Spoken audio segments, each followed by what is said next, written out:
Hello friends, Namaskaram, Har Har Mahadev, Jai Shiv Shambhu. In today's class, I will discuss an important case concerning bail in cases under PC8. First of all, we will note down the description of the case. The judgment title is Namish Bhai versus State of Gujarat. Judgment is pronounced by Honorable Gujarat High Court. Judgment date is 7th of November 2025. In that case, the accused has applied for the regular bail as per the protocol of section 483 of BNSS. As we know that there is no protocol of bail in the PC8, and that's why we have to rely on the provision of BNSS. So whenever we got trapped in the anti-corruption case, we have to apply as per section 483 of BNSS. Previously, it was section 439 of CrPC, please be noted. In that case, the accused has been arraigned as per section 713 subclause 2 of PC8. If you are not a public servant, section 7 of PC8 could not be applied to you. Even section 13 of PC8 could not be applied to you. If by the bare perusal of the FIR and other facts on the record, it is clear that there is ulterior motive on the part of complainant, you could easily chalk out the case for the bail. I request all of you, do not move the bail concerning the PC8 offences in anxiety. Just wait for the FIR, read the entire FIR. In the FIR, we have to see what is our exact role. If there are more than one accused, whether our role is primary or secondary. In addition to this, we have to see the nature of allegation, the quality of allegation, the falsification of allegation, and we have to give the plausible explanation regarding the same in our bail plea. But I request all of you, do not take any inconsistent plea, because sometime while drafting the bail plea, we are in jail.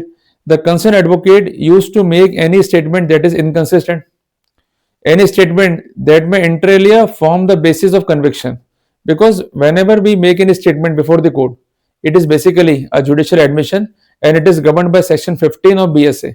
So while drafting the bail application, we have to simply read the FIR, have to specify what allegations are false, we have to specify our explanation regarding the false implication, and apart from that, we have to specify the other circumstances, for example, the legal compliances as well, so that we could chalk out a good case for the bail.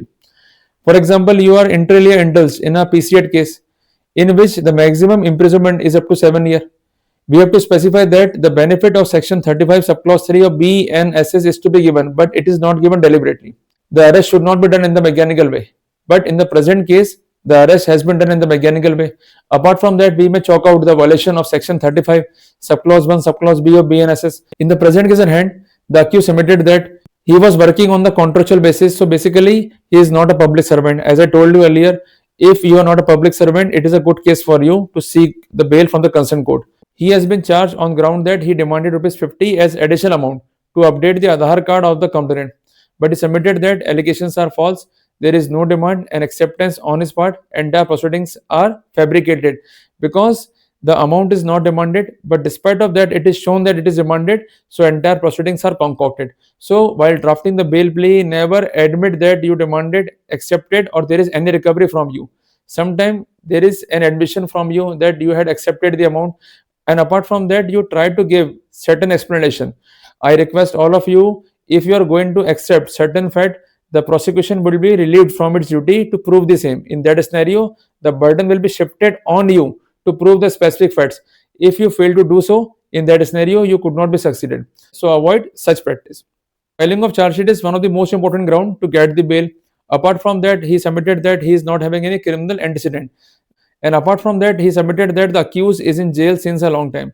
So if the accused is in jail since a long time and the proceedings are not going to be happened in the speedy manner, in that scenario, Article 21 of the Constitution would be affected. In that scenario, we could chalk out a good case for bail. In addition to this, we must remember that the basic rule is of bail, not of jail. And the same is sustained by Honorable Supreme Court. The verdict named is Sanjay Chandra versus CBI. Citation is 2012, Volume 1, SCC, page number 40. So, while drafting the bail plea, please take into consideration all the points which I submitted to you so that you could chalk out the effective case. See you in the next video. Till then, Jai Hind, Jai Bharat.